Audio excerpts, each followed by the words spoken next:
Verratti et Ander Herrera qui ne sont pas disponibles. Tous les autres, il y a un peu de doute avec Idrissa Gueye, mais on doit attendre le check du médecin. Et tous les autres sont disponibles. Demain, vous allez à Montpellier, qui est invaincu depuis la première journée à domicile. Oui. Comment vous analysez le début de saison de cette équipe qui fait un bon début de saison, mais dont on ne parle pas beaucoup, j'ai l'impression? Oui. C'est une équipe très forte, très serrée, très costaud, joue beaucoup de ballons longs, beaucoup de centres agressifs. Normalement, toujours deux attaquantes dans les surfaces. Deux attaquantes avec un ou deux joueurs offensifs au milieu. Beaucoup de challenges, beaucoup de centres, beaucoup de ballons longs. Ça veut dire on doit défendre très attentif avec beaucoup d'efforts.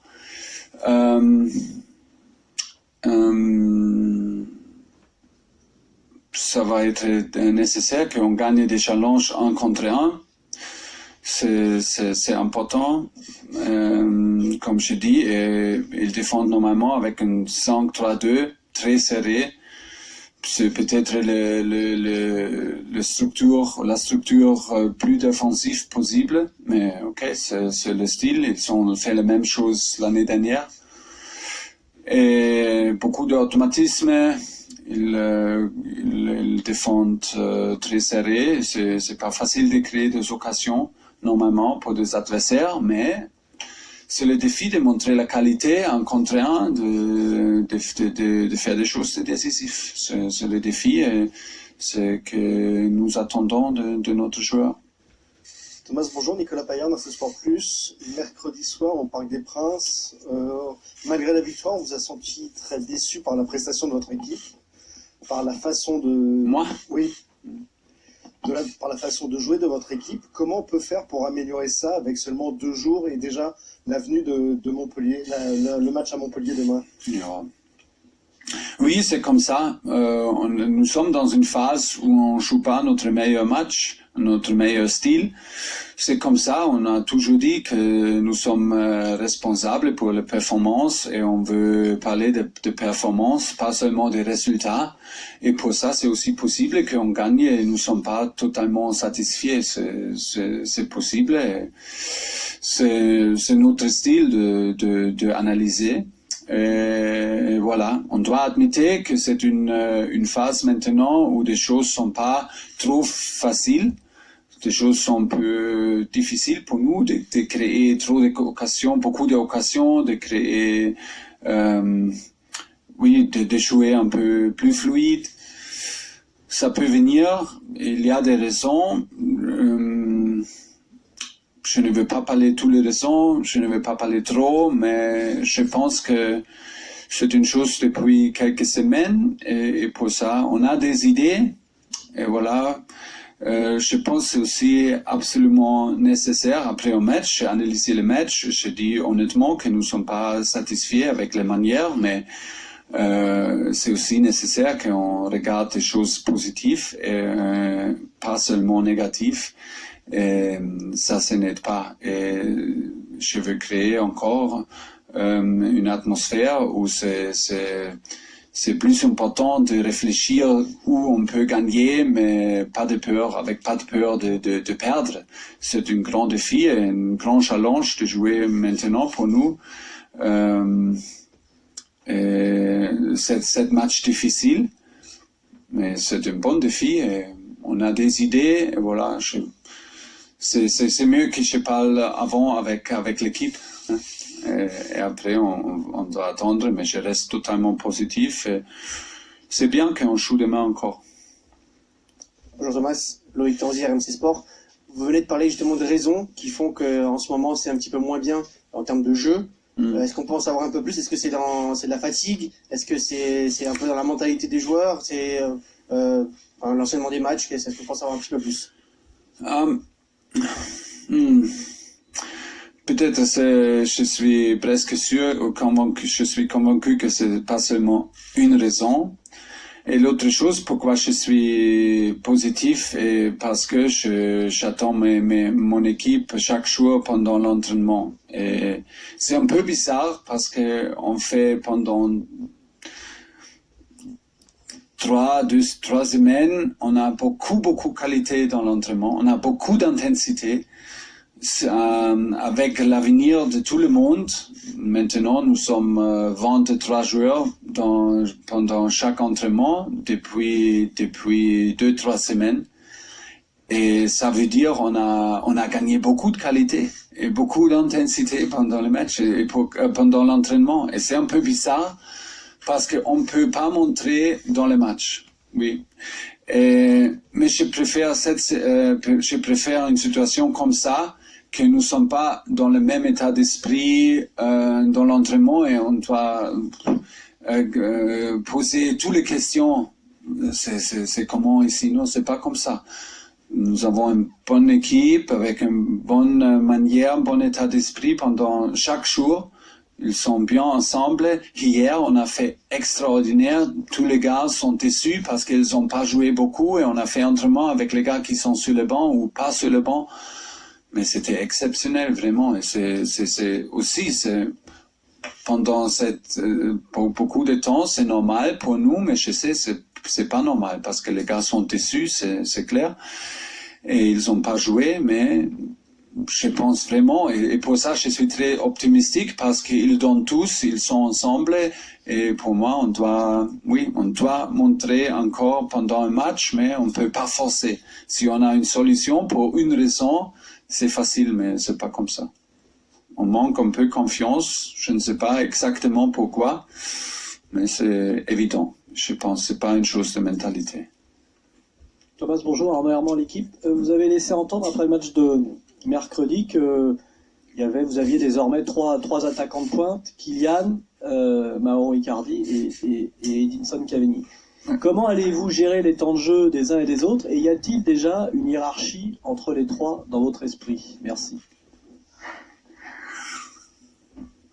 Mais c'est toujours la question de l'hiérarchie, mais je ne peux. C'est une hiérarchie, ça change. Normalement, ça peut changer tous les 3 jours parce que je analyse les performances, les formes, et voilà.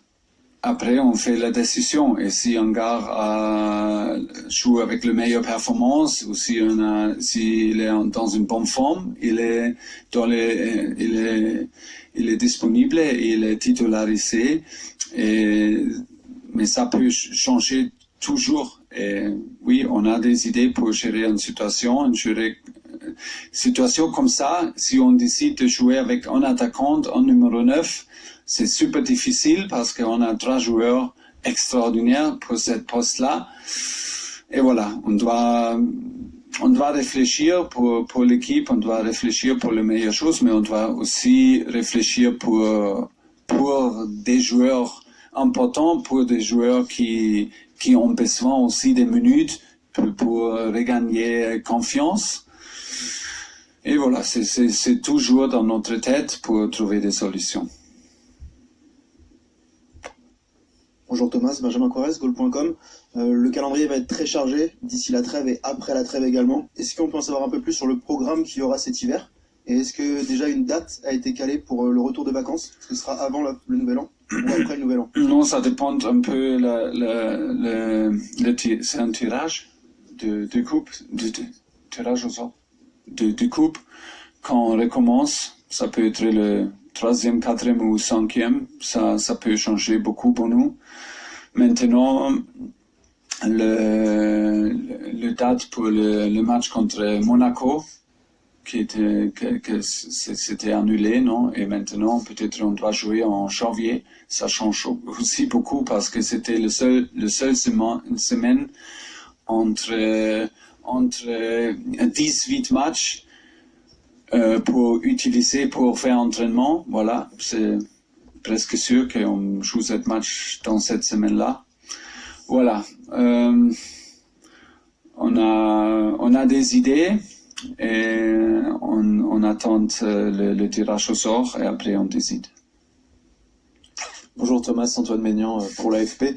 On a parlé de l'absence de Marco Verratti depuis quelques matchs. On sent que le milieu de terrain a un petit peu de mal à faire le lien avec l'attaque. Est-ce que ça peut être dû à son absence? Qu'est-ce qu'il apporte vraiment dans cette équipe? Le fait qu'il ne soit pas là, qu'est-ce que ça change pour vous aussi? Oui, ça change. Il est un joueur clé, ça change bien sûr.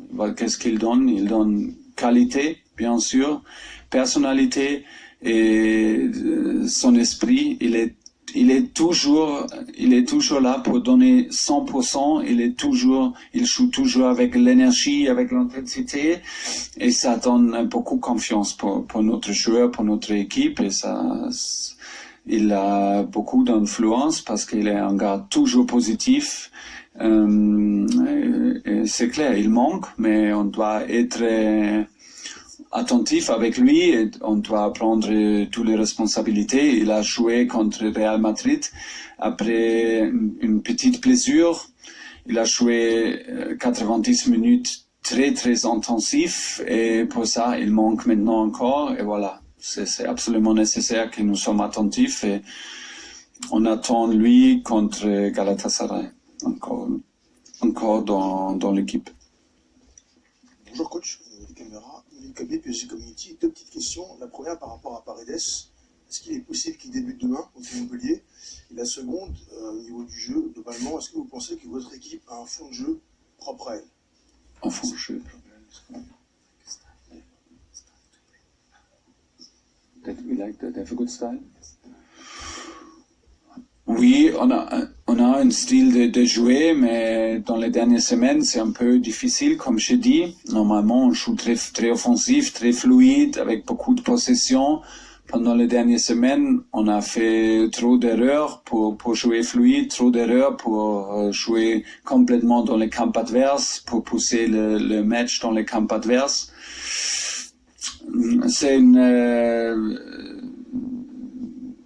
C'est comme ça, c'est la réalité. C'est la réalité. Et pour Léo, oui, on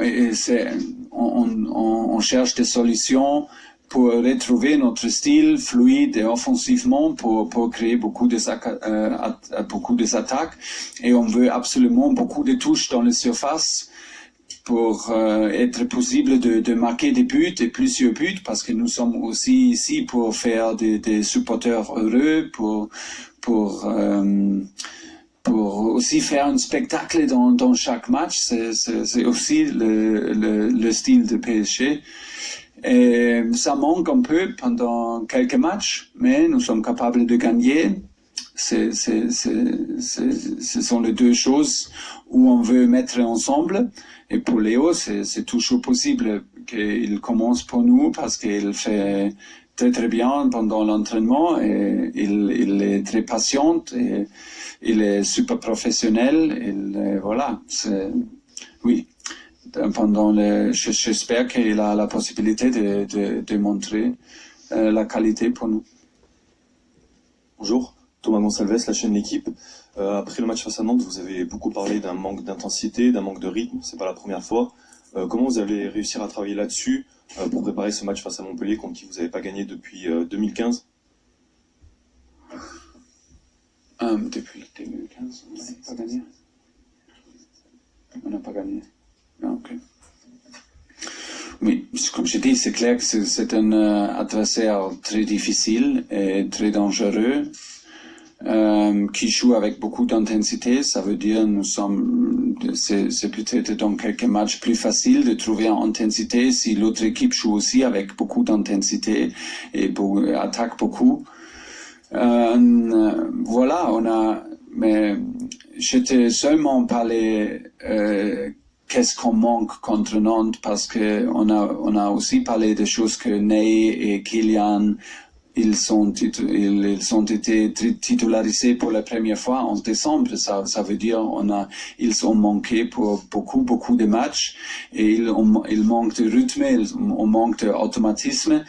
C'est comme ça. Il y a des gars qui ont joué beaucoup avec l'équipe nationale. Il y a des gars qui ont été blessés.